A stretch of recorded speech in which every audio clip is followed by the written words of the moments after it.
Creemos saberlo todo. Nos da miedo pensar que solo sabemos algo. Pero lo que nos aterra es la certeza de que en realidad no sabemos nada.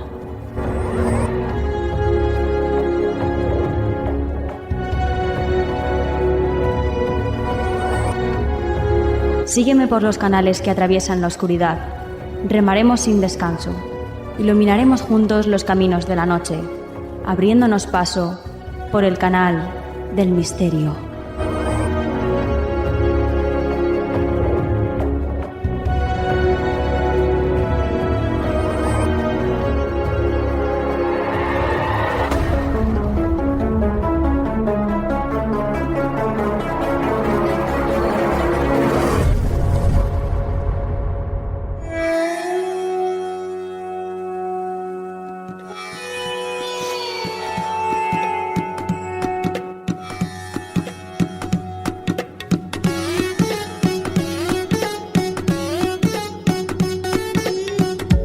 Buenas noches, soy Nuria Mejías y esto es Canal del Misterio.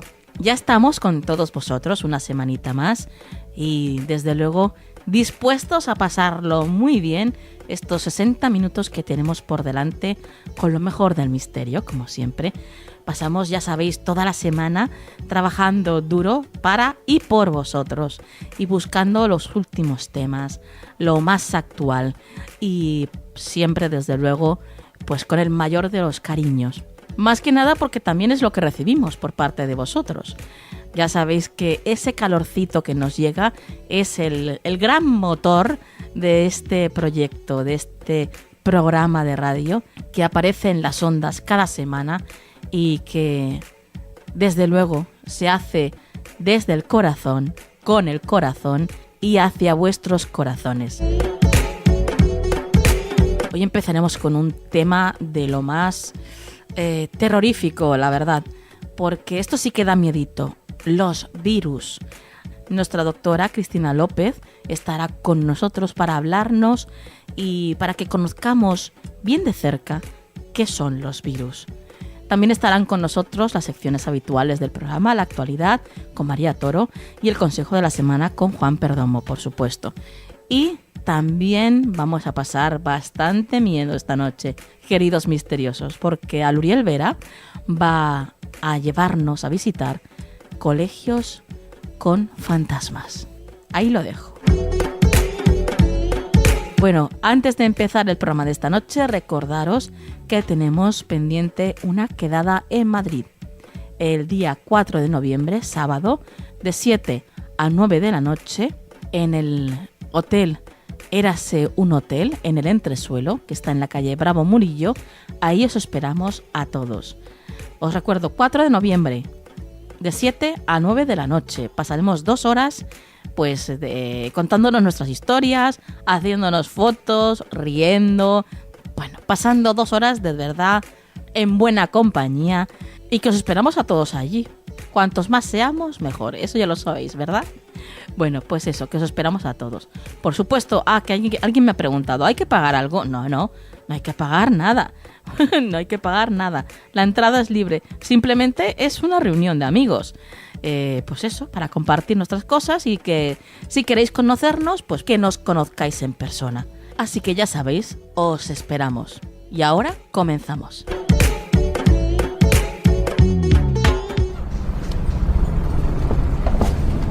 Mire, no sabemos lo que habrá allí, así que haremos lo que ellos digan, ¿vale? Si se mueven, nos movemos. Si se paran, nos paramos. Si las cosas se desmadran, usted siga sus pasos, no los pierda de vista y todo irá bien. Esos tíos son martillos, y para un martillo todos son clavos. Te he oído. Era mi intención. De modo que si ve algo importante, denos un toque y se lo conseguiremos. Vale. ¿Cree que vamos a encontrar algo? Sí. Encontraremos algo, ya lo verá. La madre naturaleza es una asesina en serie. Nadie la supera. Y es la más creativa. Pero como todo asesino en serie, siente el irrefrenable deseo de que la atrapen. ¿De qué sirven esos fantásticos crímenes si nadie se lleva el mérito? De modo que va dejando miguitas. Lo más difícil, y para eso uno estudia durante años, es reconocerlas e interpretarlas. Y a veces lo que creías que era el aspecto más brutal y activo del virus, resulta que es su talón de Aquiles. Y a ella le encanta disfrazar sus flaquezas de fortalezas. Es una cabrona.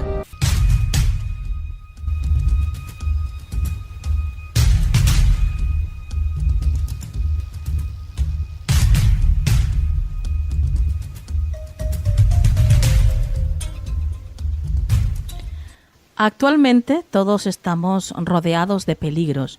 Vivimos en ciudades hiperpobladas donde hay atracos, violaciones, estrés, accidentes de coche. En nuestra mano está el ponerle freno o el cómo poder evadirnos de estos peligros. Pero ¿y si ese peligro, queridos misteriosos, si ese atacante no fueras capaz de verlo? Esta noche vamos a hablaros de esa enorme amenaza a la que todos estamos expuestos, los virus. Todos hemos oído hablar del virus del SIDA, del Zika, del papiloma humano o incluso del virus zombie. Pero, ¿qué sabe el hombre de a pie sobre los virus? Esta noche, Cristina López va a explicarnos muy claramente y sin tecnicismos qué son estos diminutos atacantes que conviven con nosotros. Buenas noches, Cristina. Buenas noches, Nuria. Buenas noches a todos. Un gusto estar aquí otra vez. Bueno, yo estaba ya deseando tenerte de nuevo en el programa. Empezamos temporada, hace unas semanitas y ya estás con nosotros y hablándonos de un tema, tan controvertido y a la vez tan... Voy a decirlo así, pero es que es lo que me sale tan hermoso como porque la verdad es que es mágico, ¿no? Todo este mundo que no vemos porque no llega a nuestra vista a poder captarlo y que sin embargo está ahí, que convive con nosotros. Claro que sí, porque probablemente en medicina y en todo el tema de las enfermedades infecciosas, pues indudablemente sea la parte aún hoy día más desconocida, a la que más deberíamos de temer y que constituye de alguna manera, como vamos a ir viendo, Nuria, una espada de Damocles en nuestra sociedad, favorecido incluso por lo que introducías al inicio, porque estamos transformando nuestra sociedad, estamos transformando el medio ambiente y nos podemos encontrar con situaciones un poquito fuera de control. Lo hemos visto todos con las recientes epidemias del Zika y del ébola. Claro. Bueno, vamos a empezar como siempre por el principio, por lo más básico. Cristina, cuéntanos qué es un virus. Pues inicialmente, mira, el término, incluso la palabra virus, procede del latín clásico, y lo que va a significar es veneno o sustancia nociva. Un virus es un agente muy, muy pequeño, es microscópico, no está compuesto por células y además se va a multiplicar dentro de células, sean animales, sean de origen vegetal, o también puede afectar a hongos y a células más pequeñas como las bacterias. Además, también pueden infectar a otros virus, en este caso se llamarían virófagos, y decir que solo y exclusivamente se van a poder visualizar con microscopios electrónicos. Uh-huh. Estos se han descubierto a mediados del siglo XX, o sea que identificarlos como tal, muy, muy reciente. Sí. Y Nuria, en infectología es la forma biológica más abundante en la naturaleza, capaz de producir enfermedades y en muchos casos enfermedades serias. Tienen una estructura un poquito peculiar, puede llegar a ser en ocasiones bastante compleja, pero generalmente los caracteriza estar compuestos por un material genético que puede ser ácido desoxirribonucleico o ácido ribonucleico, es decir, ADN o ARN, sí. Una cubierta, como una envoltura de este material genético que está formada por proteínas, y además algunos, ya de estructuras más complejas, sobre esta cubierta de proteínas pueden tener una cubierta grasa o de lípidos, que esto luego ya son lo que les hace más infecciosos y más invasivos. Y bueno, formas de los virus muy, muy, muy variables, desde una simple hélice o formas helicoidales hasta formas complejas, evolucionadas, que parecen como si fuera poliedros, que parecen cilindros, o sea, formas muy, muy, muy complejas y bueno, muy hermosas en el microscopio electrónico. Sí, sí. Pero no solamente vamos a hablar de enfermedades infecciosas y de infectología, porque curiosamente un virus es mucho más y pueden llegar a participar en la transferencia de determinados genes y incluso pueden llegar a modificar e incrementar pues el potencial genético de la persona a la hora de padecer pues ciertas enfermedades, como veremos. Vamos a una de las cuestiones que creo que más tenemos que tener claras, Cristina, y es el cómo se transmiten a los humanos estos virus. Se pueden transmitir de muchas, muchas formas y maneras. Desde las más complejas, por ejemplo, a través de lo que denominamos vectores, que pueden ser pues insectos, los que chupan la sangre, los que se denominan hematófagos, pues como un mosquito, como virus animales, o de insectos que también se pueden alimentar incluso de savia vegetal, en este caso, bueno, tecnicismo, se llaman áfidos, pero bueno, da igual. Y en otros casos, que es, digamos, lo más común, se van a propagar de manera directa por el aire, pues por ejemplo las enfermedades respiratorias, es lo más claro, pues la gripe, que es el virus influenza, el catarro común, los rinovirus, a través de los estornudos y por la tos, pequeñas gotitas, pues somos capaces de adquirirlas e infectarnos. También por una vía que se llama fecal-oral, que es a través de un individuo que tiene las manos contaminadas tras haber, pues haber tocado el área rectal o a veces, simplemente ir al baño y haberse limpiado mal y no haberse lavado las manos, pues si luego toca a otro individuo y este individuo se lleva las manos a la boca o puede estar en contacto con alimentos, también existe ese riesgo de contagio.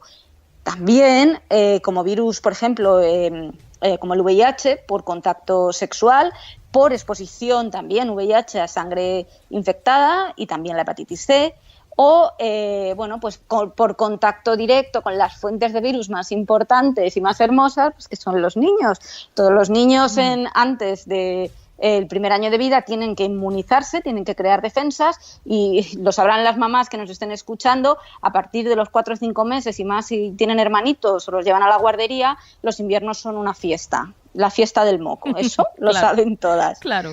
Y una vez que existe, Nuria, un contagio por virus, la inmunidad del organismo puede eliminarlo, originando en ocasiones unas defensas de manera permanente, o el virus puede permanecer conviviendo crónicamente con el individuo, en ocasiones sin producir síntomas y en ocasiones llegando a producir síntomas más a largo plazo.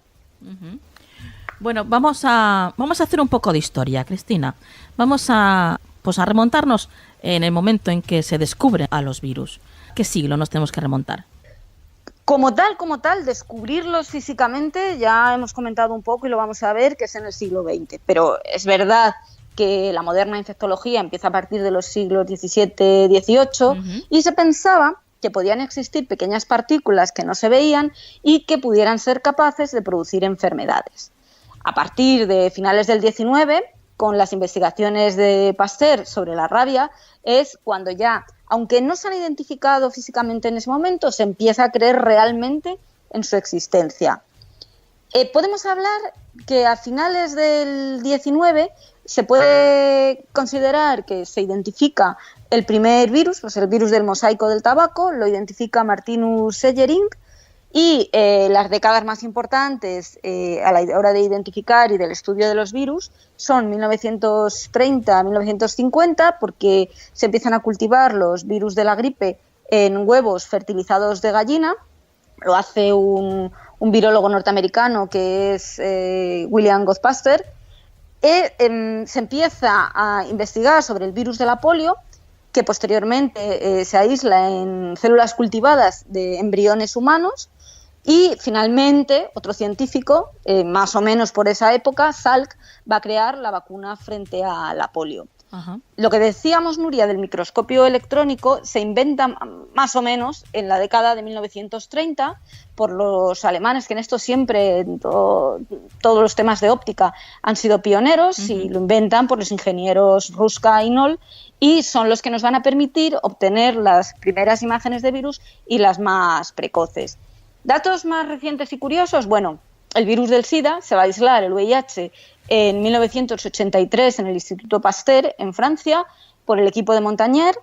Es un virus que ya ahí se ve, ya se sabe mucho más de los mecanismos de acción, que pertenece a una familia que se empieza a descubrir en ese momento, que es la familia de los retrovirus, y poseen una enzima, o sea, una proteína muy específica que es capaz de convertir del material genético del que hablábamos antes, el ARN, que es una sola hélice y es menos avanzado, en ADN, que es la doble hélice más avanzada, y los virus ADN son generalmente más agresivos. Vamos, que los virus han estado siempre con nosotros, han convivido con nosotros y hemos estado siempre expuestos a ellos, ¿no, Cris? Toda la vida. Es que es así. Otra cosa es ya conocerlos más íntimamente. Y además, como veíamos, pues son agentes que tienen que vivir dentro de la célula y pueden producir una enfermedad grave, una enfermedad leve, o incluso hacer al individuo portador y no causar enfermedad. Las enfermedades graves se van a producir cuando la infección es sobre un organismo diferente de lo que el virus consideraría su huésped natural. Entonces, el nuevo huésped se tiene que adaptar y no es capaz de producir las defensas necesarias para eliminarlo. Entonces, el virus se puede perpetuar y propagar y producir la enfermedad. Es verdad que el origen de los virus tiene varias teorías. Se dice que pudieran ser células pequeñitas que parasitaban células más grandes, de las que fueron desapareciendo los genes que no eran útiles. Esto se llama teoría de la regresión celular. Hay otra teoría en la cual los fragmentos de material genético se escapan de un organismo celular mayor, como si fueran nómadas. De hecho, esta teoría es el nomadismo celular. Y la tercera sería la coevolución de proteínas y más moléculas complejas y los ácidos nucleicos, al mismo tiempo que comienzan a aparecer las primeras células en la Tierra. Es decir, que se supone que la aparición de los virus en la Tierra es paralela e incluso un poquito anterior a la aparición del hombre. O sea, fíjate de lo que estamos hablando. Yo tengo una curiosidad, Cristina, porque nos hablas de que los virus pues se pueden ver a través de microscopios electrónicos, ¿no? Pero todavía hay agentes o partículas más pequeños o más agresivos incluso que los virus. A ver, las haylas. Sí. Mira, se llaman priones, sí. Son diferentes porque no van a contener material genético, no tienen ni el ADN ni el ARN, y son pequeñas proteínas que por sí solas tienen capacidad infecciosa y se pueden multiplicar además originando más de estas proteínas, más priones, y enfermedades que se pueden transmitir a los humanos. Pues, por ejemplo, las vacas locas, la encefalopatía espongiforme bovina, a través de los animales infectados, sobre todo cuando se ingiere el tejido nervioso, porque se suelen concentrar en el cerebro. Esto es una variante de una enfermedad que sonó mucho a partir de la década de los 70 del siglo pasado, del siglo XX. Había una enfermedad que se denominaba el Creutzfeldt-Jakob, que es una enfermedad degenerativa cerebral que se adquiría por la ingesta de carne cruda. Hombre, también puede haber un componente familiar hereditario, pero bueno, lo llamativo es que se descubrió por la ingesta de carne cruda. Y otra enfermedad clásicamente conocida en antropología, que se llamaba el Kuru, que son degenerativas, o sea, lo que producen son lagunas en el cerebro y destrucción del área cerebral. Pues este Kuru se descubre en aborígenes australianos que tienen esta enfermedad cerebral degenerativa, y en este caso se asociaba a la ingesta de carne humana cruda que se llevaba a cabo, bueno, pues en diferentes rituales. Lo curioso de estos cuadros es que no suelen ser inmediatos, sino que se van a producir tras un tiempo largo, tras la ingesta o el contagio. Sin embargo, luego es verdad que una vez que se empiezan a desarrollar, como son enfermedades neurodegenerativas, pues el deterioro en el ser humano es muy, muy rápido, avanza de manera muy rápida y suele ser además de manera letal. Uh-huh. Oye, Cristina, si te dijera que me hicieras un ranking de las, no sé, para lo que tú consideres las grandes epidemias que hayamos podido tener en la historia, ¿cuál sería ese ranking? El top 10, pues sí, mira, sí. Tenemos la gripe española, Nuria. La gripe del 18, de 1918, está clasificada por la Organización Mundial de la Salud con gravedad de categoría 5 y fue provocada por un virus de la gripe A tremendamente agresivo, sí, que afectó a una sociedad además que salía de una guerra mundial y afectó a adultos jóvenes sanos, que cuando sobre todo suele afectar la gripe a niños, ancianos y personas con las defensas bajas. En un año, Nuria, mató entre 40 y 50 millones de personas. Y se dice, Nuria, fíjate, que puede ser una cifra incluso infraestimada. Uh-huh. Se hablan de cifras reales de 100 millones. Joder, es que es un 5% de la población mundial entre 1918 y 1919. Pero claro, ¿esto a qué nos trae, Nuria? A que en el año 2009 aparece en México la gripe A, la pandemia por el virus de influenza de tipo A, uh-huh, H1N1.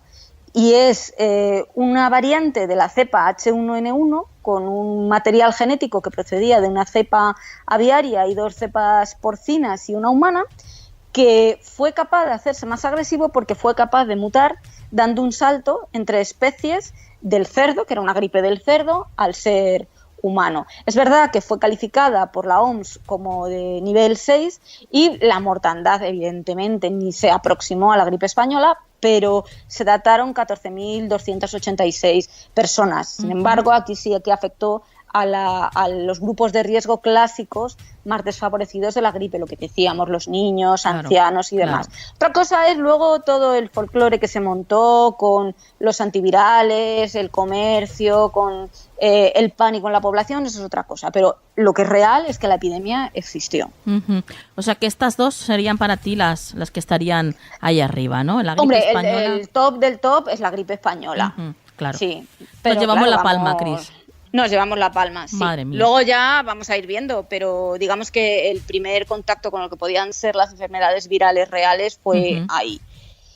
Pero es que luego, en segundo lugar, pues tenemos el SIDA, el complejo VIH-SIDA. Claro, esta sería a lo mejor la más importante de la edad moderna, ¿no? Efectivamente, Nuria, porque además con toda la estigmatización que conlleva en relación a las poblaciones donde inicialmente pues fue encontrada en varones homosexuales en Estados Unidos, con lo cual pues la estigmatización social que tuvo en su momento. Uh-huh. Hoy día se cree que su origen es africano, en el África subsahariana, que surge más o menos en la segunda mitad del siglo XX.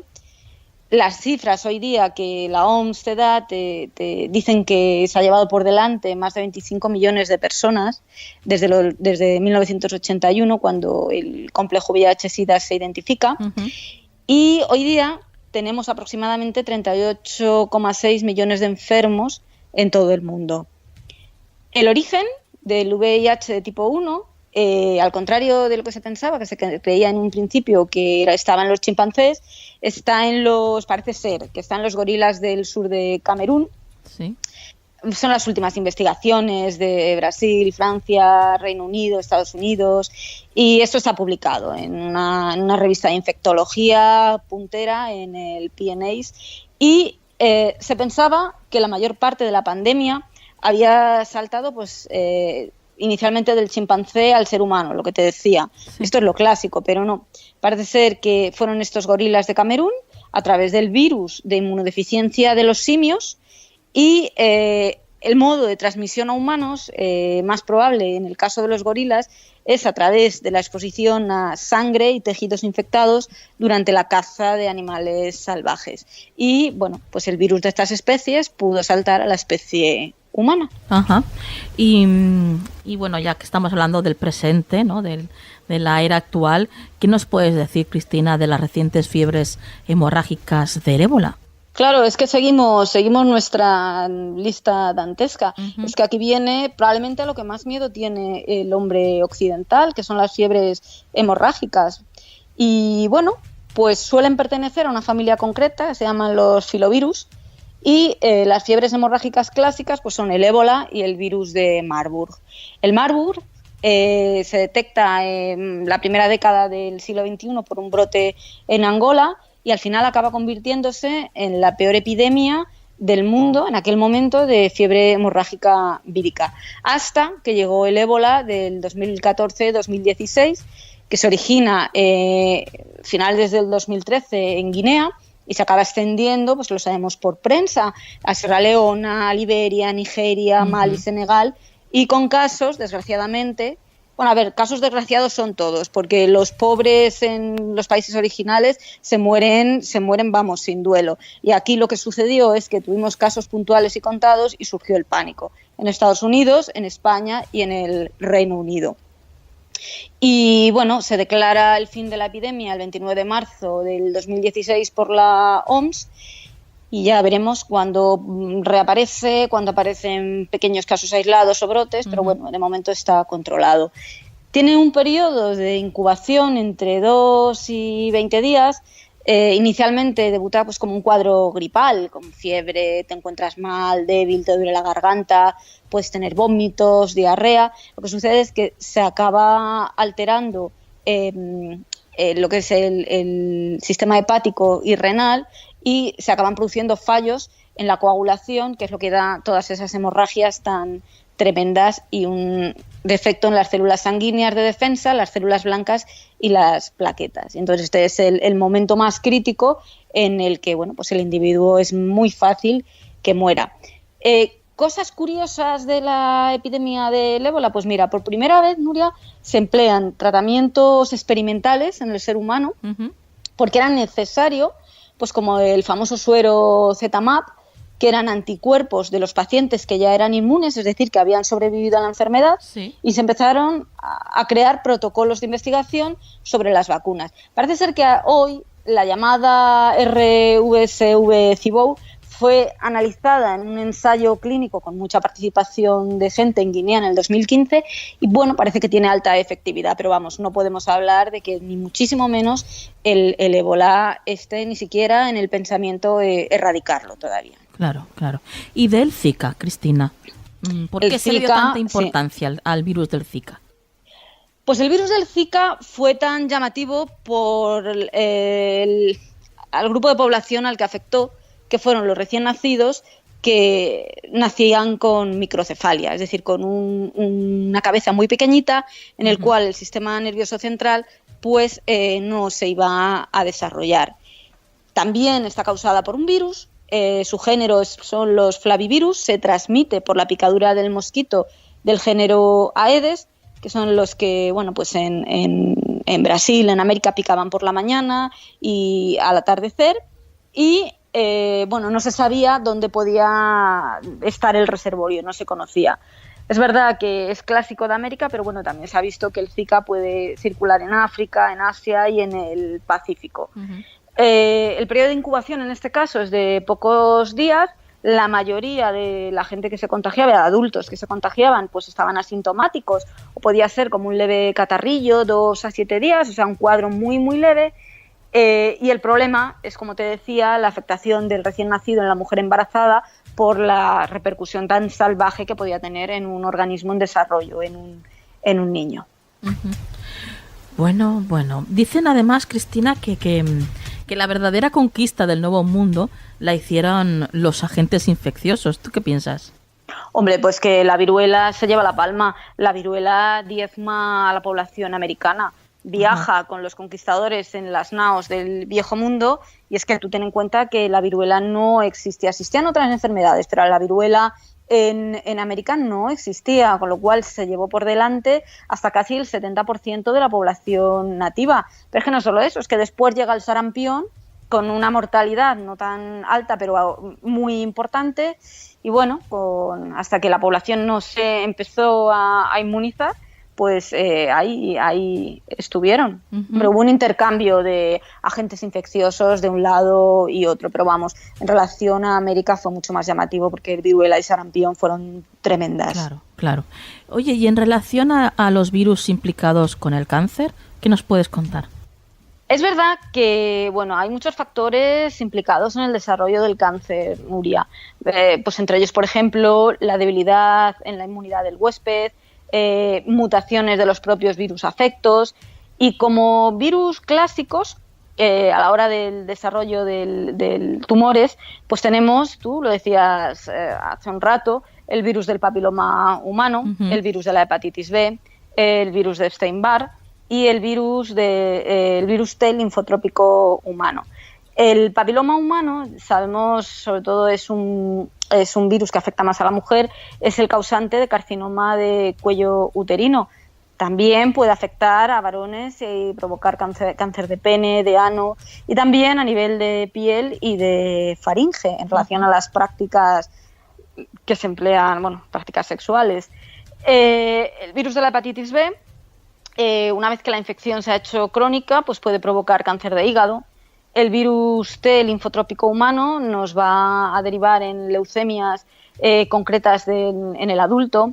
El herpes virus tipo 8 produce un tipo de cáncer que se llama sarcoma de Kaposi. Este inicialmente se relacionó con el VIH, pero bueno, parece ser que es más con el herpes virus tipo 8. Sí. También puede producir linfomas. Y el Epstein-Barr, que es el clásico que provoca la enfermedad del beso, la mononucleosis infecciosa, pues está muy en relación también con ciertos linfomas, como el linfoma de Burkitt, el linfoma de Hodgkin, cánceres a nivel de nariz y de faringe, y en general pues tumores en los cuales son las células de las defensas del organismo las que están más afectadas.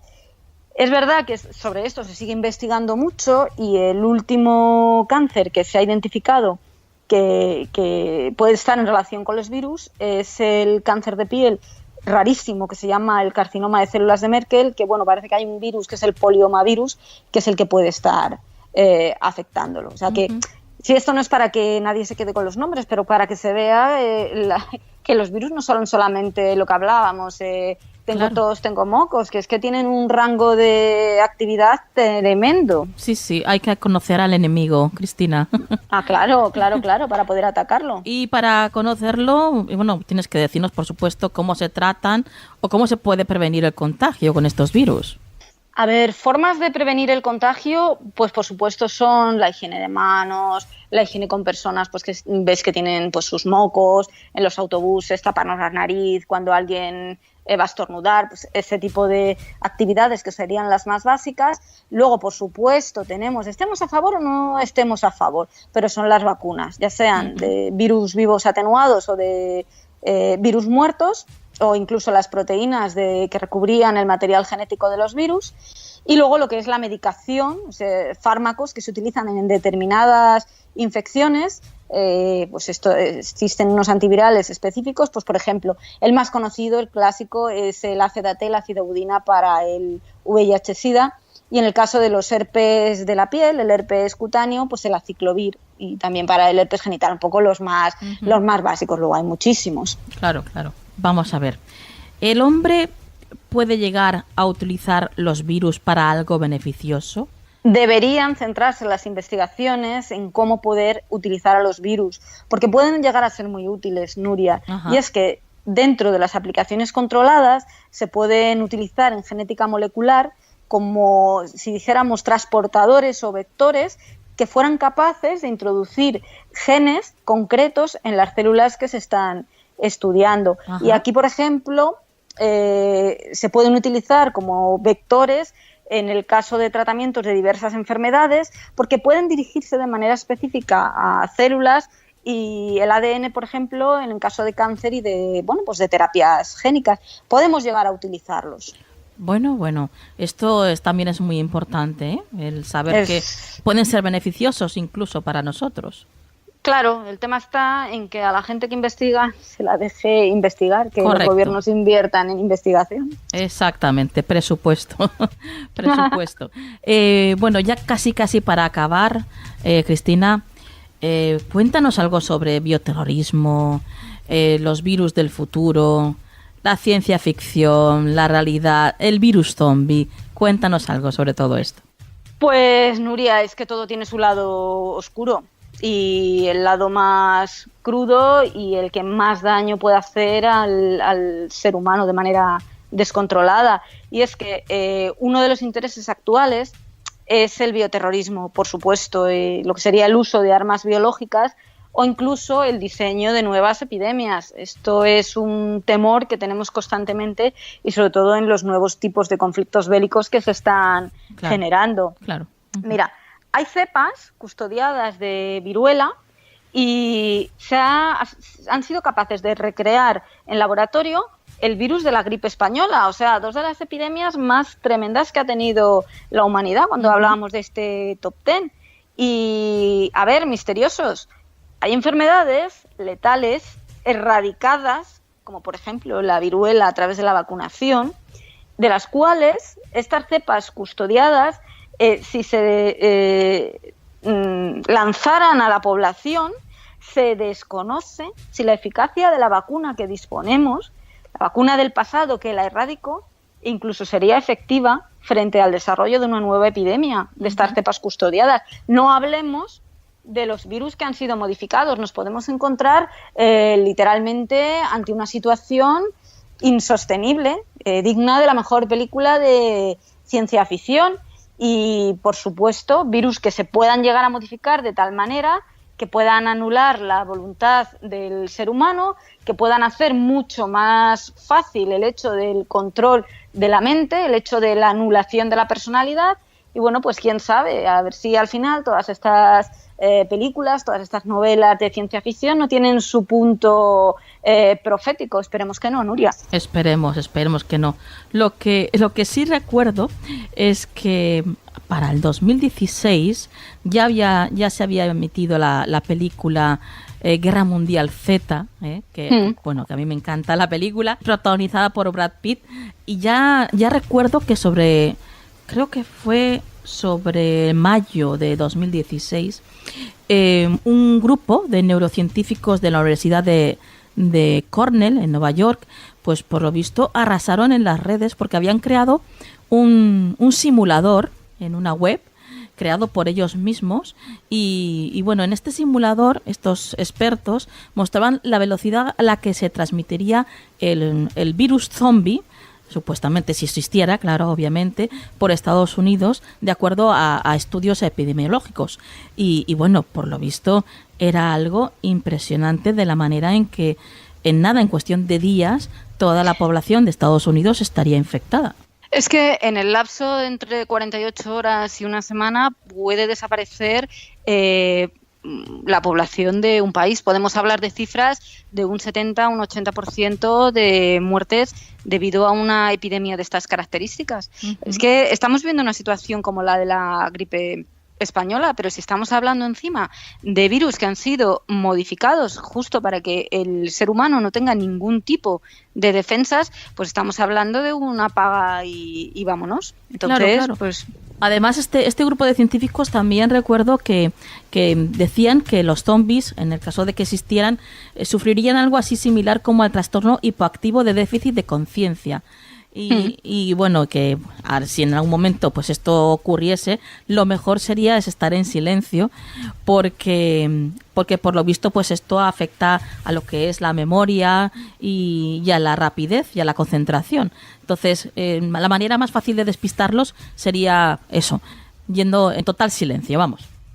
Nada, sí, total, absolutamente. Es que me está recordando a las sagas literarias de los zombies, de los caminantes y demás, y es que en realidad es eso, porque si tú consigues eliminar determinadas áreas cerebrales, sobre todo las que están en relación con la voluntad, y consigues que un individuo obedezca o sea un autómata y que además responda a determinados estímulos, pues tú ¿cómo vences eso? Primero, ¿cómo te haces inmune al contagio? Pero es que después, una vez que ya eres inmune, si tú estás expuesto a individuos con una tremenda carga de agresividad, que sería la segunda parte, ya no es solo la enfermedad, sino la agresividad de estos individuos, ¿cuál es la defensa? O sea, es ciencia ficción, prefiero pensarlo. Exacto, sí. Vamos a quedarnos con eso, Cristina. Anda, que vaya tema has traído esta noche. Desde luego no apto para hipocondríacos, Cristina. Efectivamente, creí que ibas a decir no apto para menores. Digo, no, bueno, tampoco.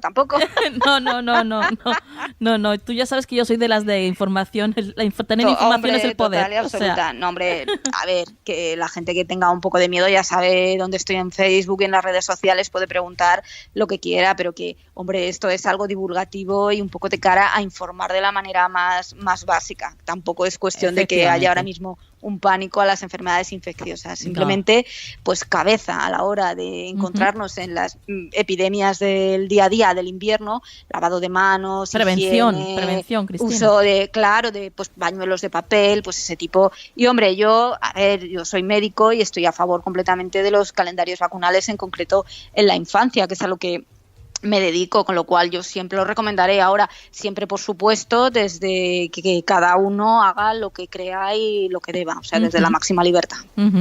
Muy bien, Cristina, pues tu dato de contacto. Pues me encontráis en Facebook y me encontráis en Twitter. Esto va a convertirse en un clásico, Nuria, por Dios, que no me sé el Twitter. Esto, por favor, @CristinaLópez_o. Ahí estoy. Y en el canal del Misterio también perfectamente me podéis contactar. Muy bien, compañera. Hasta la próxima. Hasta la próxima, un placer. ¿Quieres ponerte en contacto con nosotros? Escríbenos un email a contacto@canaldelmisterio.com.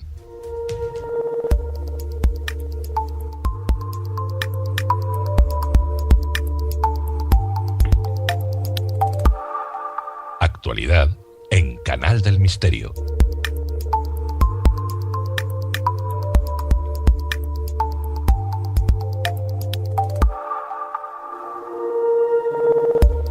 Entramos en la actualidad y lo hacemos, como siempre, con María Toro. Buenas noches, María. Buenas noches, Nuria. La primera noticia que nos traes esta noche dice así: nos pueden estar mirando desde 9 exoplanetas. Sí, Nuria, porque si nosotros buscamos vida fuera de nuestro planeta, quizás otros también hagan lo mismo. Sí. Así que, por este motivo, un grupo de científicos de la Universidad de la Reina en Belfast y el Instituto Max Planck para la investigación del Sistema Solar en Alemania han examinado cómo una civilización extraterrestre podría descubrir la existencia de la Tierra utilizando nuestros propios métodos. Hay varios, pero la gran mayoría de exoplanetas, es decir, los planetas que están fuera del Sistema Solar, han podido ser detectados gracias a lo que se conoce como tránsitos, es decir, el paso de un mundo por delante de su estrella anfitriona, desde nuestra perspectiva. Cada vez que lo hace, la luz del astro se debilita a intervalos regulares, lo que desvela la existencia del planeta. En el nuevo estudio, los autores se preguntan cómo vería un observador alienígena al sistema solar utilizando esta misma técnica. Para ello identificaron parte del cielo distante desde donde se veían varios planetas de nuestro sistema solar pasar frente al Sol, las llamadas zonas de tránsito, concluyendo que los planetas terrestres, Mercurio, Venus, Tierra y Marte, son mucho más propensos a ser localizados que los planetas jovianos más lejanos como Júpiter, Saturno, Urano y Neptuno, a pesar de su mayor tamaño y volumen. Para localizar mundos desde los cuales otra civilización tendría la mejor oportunidad de detectar nuestro sistema solar, los astrónomos buscaron partes del cielo desde los cuales se podían ver más de un planeta cruzando la cara del Sol.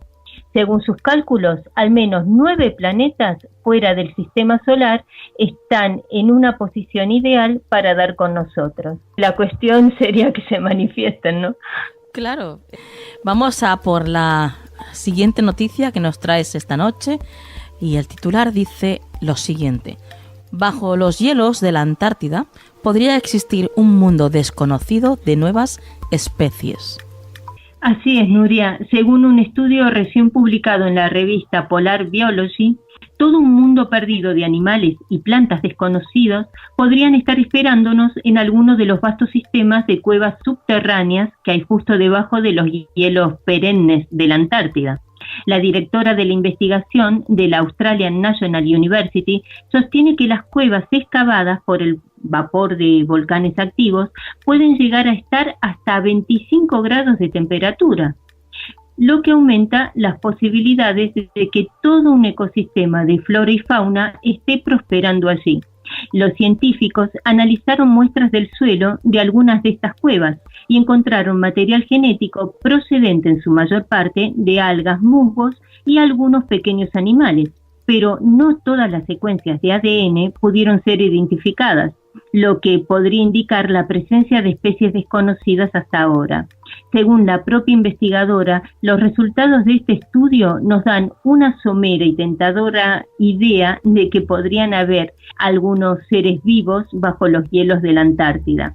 Y el siguiente paso es ir allí, echar un buen vistazo y ver si somos capaces de encontrar comunidades viviendo bajo los hielos, porque a pesar de las bajísimas temperaturas reinantes, el calor que emana de los volcanes convierte esas cuevas en lugares muy hospitalarios, suficientemente calientes como para pasear cómodamente en camiseta y además iluminados por la luz que se filtra a través del propio hielo. Uh-huh. Bueno, pues veremos a ver qué nos depara estas investigaciones. María, muchas gracias por traernos la actualidad y antes de irte, tu dato de contacto. Sí, os dejo mi Twitter que es @mariate_bcn. Pues hasta la próxima semana, compañera. Hasta la próxima, Nuria.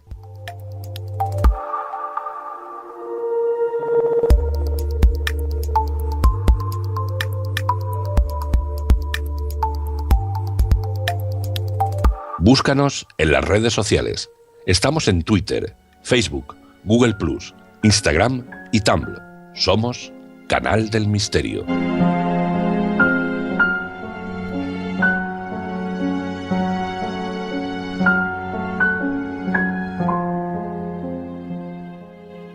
Sabemos que en diferentes lugares del mundo existen zonas concretas marcadas por la tragedia, muerte, torturas, sucesos aberrantes. Son lugares donde a día de hoy ocurren fenómenos paranormales. En Canal del Misterio hemos hablado de muchos de ellos y esta noche vamos a hacer un pequeño pero peculiar y asombroso recorrido por colegios que supuestamente dicen estar embrujados. Por supuesto, este recorrido lo vamos a hacer junto a Aluriel Vera. Buenas noches, Aluriel. Buenas noches, Nuria. Bueno, Aluriel, comenzamos con el colegio Shopticon High School en Morganza, Maryland. Así es. La escuela pública Shopticon en Morganza tiene como objetivo principal preparar a sus alumnos para la universidad y también tiene programas de formación para futuros técnicos industriales y financieros. Hay diversas y variadas actividades que los estudiantes pueden realizar en el centro, como teatro, coro y atletismo, entre otras. Pero vayamos al tema que nos interesa en cuestión, ¿no, Nuria? Perfecto. Sí. En 1983, los alumnos habían terminado sus clases y prácticamente el colegio estaba vacío. La señora Hitchard, profesora de inglés en Shopticon High, muy querida por la mayoría de los estudiantes, estaba sola en su clase repasando unos trabajos cuando entró el señor Lester Brown, al que habían contratado para las tareas de mantenimiento del colegio. Lester entró, se acercó y la apuñaló una y otra vez hasta matarla. Acto seguido, arrastró su cuerpo por los pasillos hasta el cuarto de baño más cercano en el segundo piso y allí dejó su cuerpo ensangrentado. No se preocupó lo más mínimo ni en limpiar la sangre que fue dejando por los pasillos de la fallecida. Por lo tanto, las pistas eran evidentes. Lester Brown fue condenado y encarcelado. Todo el centro estaba conmocionado. Alumnos, profesores y, cómo no, la familia de la víctima. Los que conocían al señor Brown dicen que odiaba a la señora Hitchard y quería acabar con ella. También hay rumores de que estaba enamorado de ella y, en vista de las continuas negativas por parte de la profesora, decidió acabar cruelmente con su vida y así lo hizo. Desde este trágico asesinato suceden fenómenos extraños. La mayoría de personas que trabajan en la escuela o que entran, ya sea estudiantes, profesores, familiares e investigadores del misterio, coinciden de que se siente un profundo dolor en el centro y que tienes la sensación de que eres perseguido por alguien o por algo. Afirman que han visto el espectro de una mujer, supuestamente de la señora Hitchard, que recorre el pasillo del colegio donde fue arrastrada sin vida, pero aseguran que su aspecto no es inquietante ni da miedo. Los alumnos afirman que en ciertas partes de la escuela puede sentirse la amargura y la tristeza, especialmente en el aula donde fue asesinada la profesora y en el baño donde fue encerrada. Es evidente que en Shopticon hay un estigma emocional marcado por la tragedia de una vida arrebatada sin piedad, y el alma en pena de esta mujer deambula por los pasillos y no quiere marcharse. Este halo de angustia y de dolor es lo que aún puede sentirse en este colegio.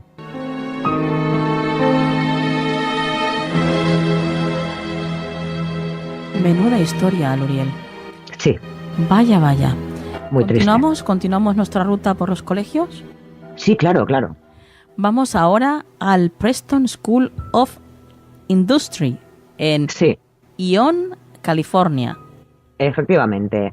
Preston School of Industry era una escuela de rehabilitación para jóvenes conflictivos y la más antigua de los Estados Unidos. También es conocida como Preston Castle. Este castillo fue construido durante el año 1890. Como escuela, abrió sus puertas en 1894. Durante todos los años de funcionamiento ocurrieron muchos sucesos. Muchos de los residentes y personal murieron en las instalaciones, la mayoría de tuberculosis.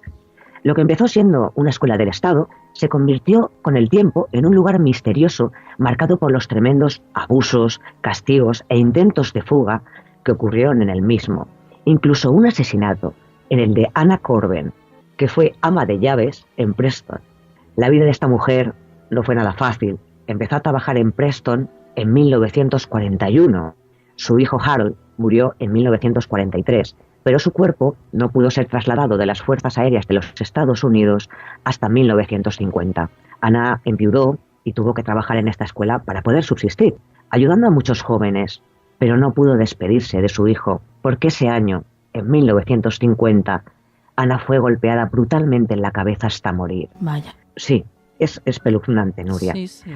La encontró una compañera en el sótano, después de buscarla durante horas. Imaginaros, el edificio tiene 5 pisos, 77 habitaciones, sótano, enfermería, es decir, es tremendamente gigantesco.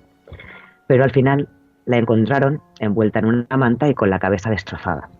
La lista de sospechosos era larga, se investigó al personal y a los internos, pero las pistas señalaban a un interno de 19 años llamado Eugene Monroe, sospechoso de otros 2 crímenes. Al final encontraron las pruebas concluyentes, sangre de Anna en los zapatos y en el cinturón de Eugene. Uh-huh. ¿Y qué es lo que ocurre en este colegio? Pues son muchas las personas, Nuria, que dicen que a raíz de su macabro pasado aparecen espíritus en Preston Castle. Las personas que visitan el castillo escuchan ruidos extraños que surgen de lugares donde no se sabe la procedencia, puntos concretos donde hay cambios bruscos de temperatura, sensación de frío. Uh-huh. Se escuchan voces de ultratumba, puertas que se abren y se cierran solas, incluso expedientes que caen sin explicación. Hoy en día, Preston Castle es una fundación para preservar y conservar el castillo, ya que es una obra histórica que se puede visitar con cita previa. Eso sí, sobre todo es una visita para ver o sentir fenómenos paranormales, es decir, un tour fantasma, Nuria. Vaya. Bueno, esto sí lo hemos visto un montón de veces, ¿no? Que hacen enseguida el negocio. Sí, aquí se ve que enseguida vieron que, aparte, el edificio es precioso. Sí. Ahora pondremos imágenes en el grupo. Sí. Es una maravilla y entonces, pues claro, se están aprovechando. Claro. Seguimos con el Colegio Providencia en Chile. Sí, esto ocurrió en 2006 en el Colegio Providencia de Antofagasta, en Chile. Se hizo pública y notoria la noticia de la presencia de 2 apariciones. Ajá. Los reportes y testimonios de los cuales se tienen acceso describen al primer espíritu femenino de aspecto amable, tranquilo, que suele aparecerse a las personas que se encuentren en el colegio, estudiantes, profesores y familiares. Eliana Olivares Parra, directora del colegio en aquel año, Dijo que posiblemente cabía la posibilidad de que este espíritu que aparece en el centro podría tratarse de Frebonia, una antigua directora y religiosa muy querida por todas las personas que la conocieron en vida, que vivió durante más de 30 años en el centro y que falleció en 1973. La exdirectora afirmaba que todo empezó en el año 2000. Cuando se realizó la rehabilitación del edificio, los trabajadores ya veían el espíritu de la religiosa. ¿Cuántas veces hemos escuchado esto? Sí. Que a raíz de una rehabilitación, de una mudanza, de un cambio de muebles, de sitio, de repente es como que es el detonante para que empiecen a manifestarse todo este tipo de fenómenos. Sí, así es. Y sigue pasando. ¿Y hay muchas personas que han visto el espíritu de Frebonia? Sí, son muchas las personas que han visto el espíritu de la religiosa de Frebonia con su hábito blanco por la noche, sobre todo en un sitio concreto, en el ala norte del edificio donde están las salas de enseñanza media, aunque también la han visto por fuera del colegio, Nuria. Hay alumnos y personal del centro que tienen miedo y no quieren encontrarse con el espectro de la monja, pero según Eliana Olivares, no hace ningún mal, no es agresiva, al contrario, es un espíritu que tiene como misión proteger a todas las personas que se encuentren en el colegio, que sigue en continuo funcionamiento de a día de hoy. Ajá. Bueno, la verdad es que bastante pacífico, ¿no? Este espíritu, entonces. Sí. ¿Y el segundo? Sí, la segunda presencia es la de un hombre, del que se desconoce su identidad, Nuria.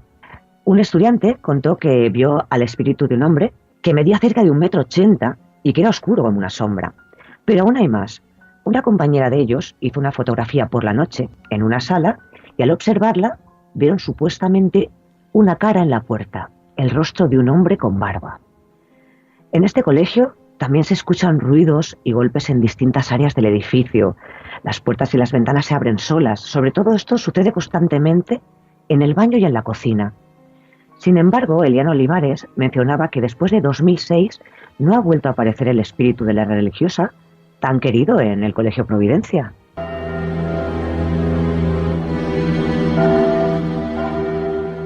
Y vamos a por el último colegio que nos traes esta noche. ¿Vamos a qué colegio, Aluriel? El colegio Penklacham Shipa II en Malasia. Espero decirlo bien porque el malayo no es lo mío. Sí, seguro que lo has dicho muy bien, nos vale. Es que lo que mejor me sale es Penklacham, en Malasia. Cuéntanos, ¿qué es lo que ocurre en esta escuela? Sí, pues este colegio tuvo que cerrar durante 3 días debido a que alumnos y profesores afirmaban haber visto una entidad sobrenatural. Todo empezó el 11 de abril, cuando un grupo de jóvenes vio una extraña figura negra deambulando por los pasillos del colegio. Al ver la silueta espectral, fueron propagando la noticia al resto de sus compañeros. Incluso se dirigieron al claustro de profesores para contarles lo sucedido. Y de repente, Nuria, empezó a crearse una especie de histeria colectiva entre alumnos y profesores. Bueno, que ahora veremos. Varios estudiantes lograron captar en fotografías la supuesta aparición en algunas aulas. Vale. La fotografía y noticias se hizo viral en las redes sociales.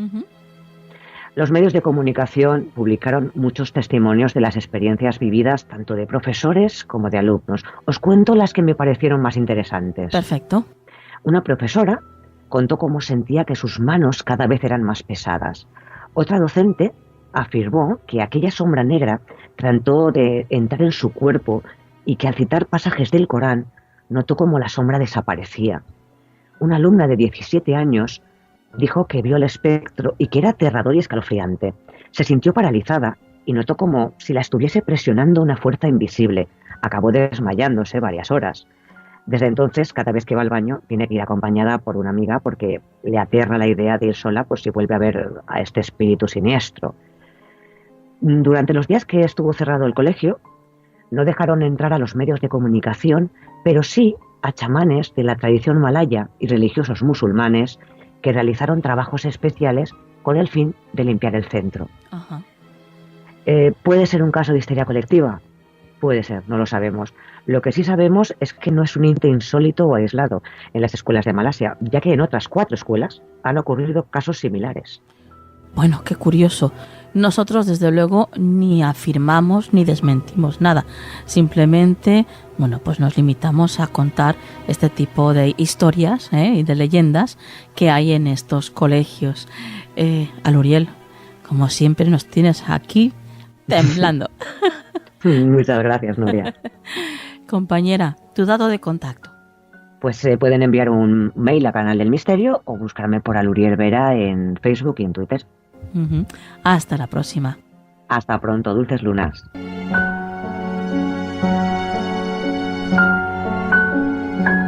¿Quieres ponerte en contacto con nosotros? Escríbenos un email a contacto@canaldelmisterio.com.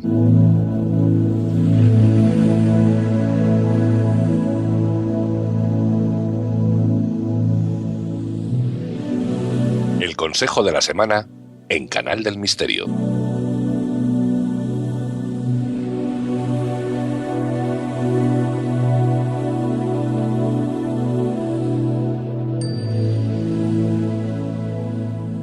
Llegamos al consejo de la semana y ya está con nosotros Juan Perdomo. Buenas noches, Juan.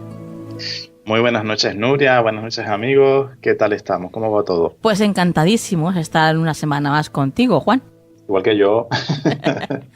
Estoy muy enamorado del Canal del Misterio y toda su gente. Ese amor, tú sabes que es recíproco, ¿eh? Sí, lo sé. Oye, ¿qué te parece el tema que nos ha traído Cristina esta noche? Bueno, pues me parece que Cristina, siempre lo digo, es una excelente profesional médico, pero aparte es una excelente comunicadora y he aprendido muchísimas cosas de algo que está ahí, a lo que, bueno, por temporadas le prestamos mucha atención porque parece como que se vuelve muy viral, nunca mejor dicho, que si el ébola, que si no sé qué, pero por norma no somos muy conscientes, ¿verdad?, de todo lo que se mueve en ese mundo de los virus y de las microvidas, digamos. Y de verdad que he aprendido muchísimo con ella, me ha gustado mucho escucharla como siempre. Sí. Y como siempre decimos, bueno, pues aunque no los veamos, están ahí. Y es que parece que como no lo ves, no existen, como otras muchas cosas, ¿no? Que comentamos además en este programa en muchísimas ocasiones. Hay un montón de energías que no vemos y que sin embargo, aunque no se ven, están ahí. En este caso con los virus, pues pasa exactamente lo mismo. Y hay que estar informados siempre, ¿verdad, Juan? Sí, exacto, Nuria. Son cosas que están ahí, como tú bien dices, algunas para mejor, otras para peor, pero están ahí.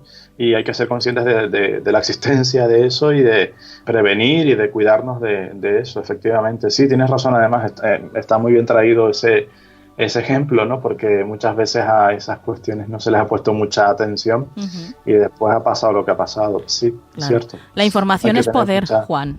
Sí, totalmente. Además, de verdad, cada vez más. Cierto, por eso es un lujo tener gente como Cristina. Desde luego, eso siempre. Sí. Ponte a barajar esas cartas, Juan, que ya estamos aquí todos desesperaditos esperando a ver cuál es el consejo que nos traen tus cartas para la semana que viene. Bueno, también es información. Venga. Claro.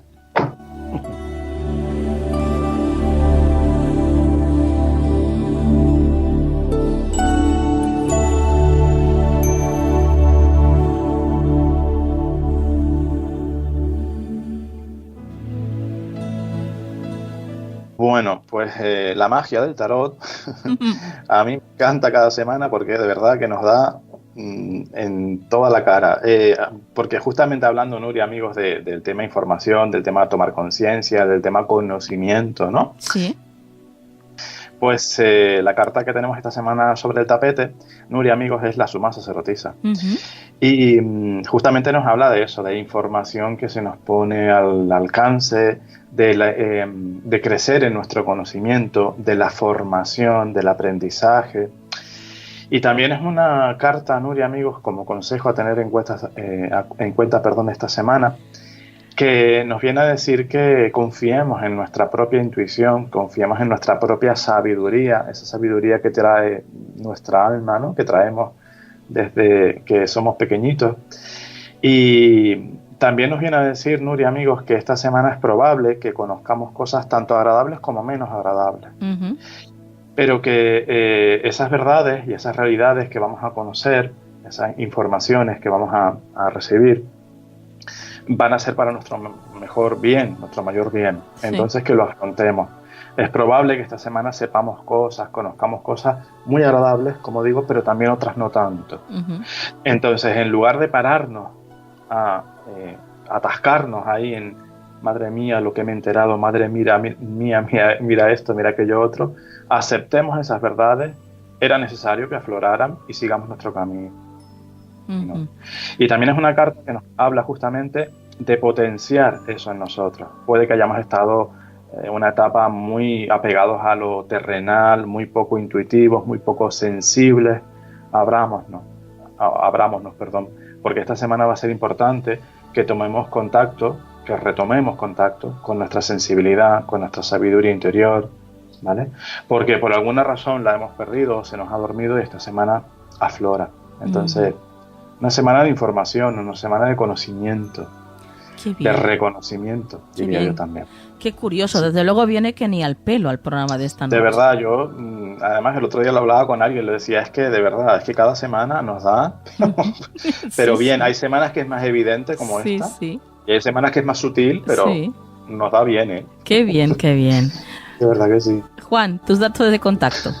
Claro que sí, pues nos pueden escribir al correo electrónico farotarot@gmail.com. Nos pueden encontrar en todas las redes sociales, incluido Skype, como Faro Tarot, y nos pueden llamar al teléfono 605-337291. Compañero, te quiero muchísimo y que es un placer compartir estos minutos de radio contigo.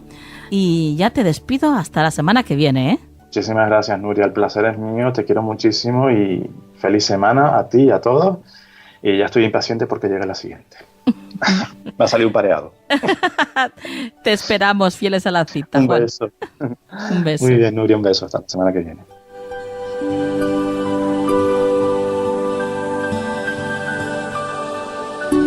Búscanos en las redes sociales.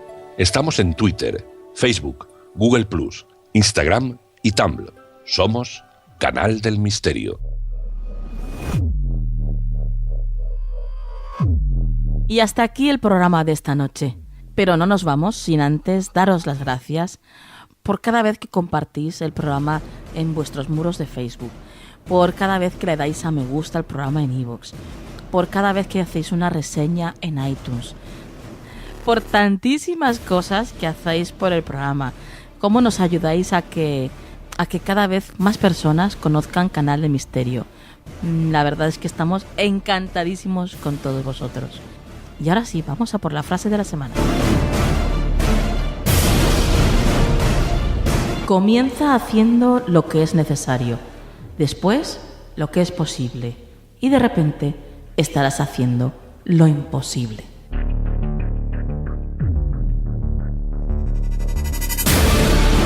Que la luz esté siempre en vuestras vidas.